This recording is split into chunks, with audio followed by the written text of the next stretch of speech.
اعوذ باللہ من الشیطان الرجیم بسم اللہ الرحمن الرحیم۔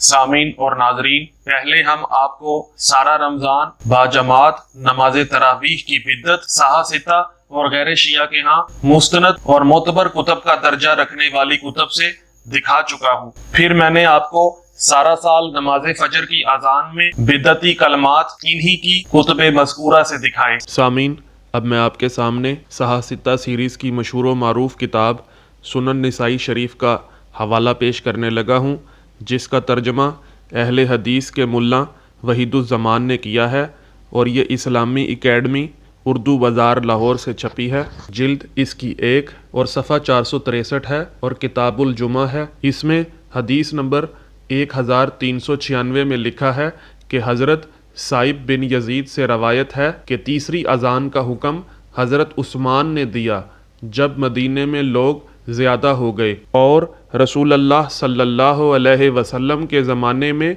ایک ہی اذان تھی، یعنی جب امام منبر پر بیٹھتا۔ جی سامعین، آپ نے ملاحظہ کیا کہ جمعہ کی نماز کے لیے اذان کا اضافہ حضرت عثمان نے کیا۔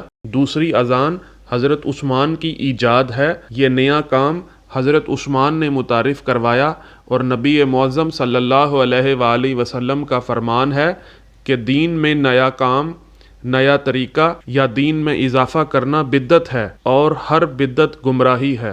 سامعین، سال میں 52 مرتبہ اس بدعت کو انجام دینے والے ہم عزاداران امام حسین علیہ الصلوۃ والسلام پر اعتراض کرتے ہیں کہ جی یہ بدعت کرتے ہیں، لیکن اپنے گریبان میں بالکل نہیں جھانکتے۔ سامعین، اگر آپ کو ہماری ویڈیو پسند آئی ہے تو ویڈیو کو لائک کریں، کومنٹ کریں اور زیادہ سے زیادہ شیئر کریں، تاکہ سال میں 52 مرتبہ بدعت کو عبادت سمجھ کر سر انجام دینے والوں کو ہدایت نصیب ہو۔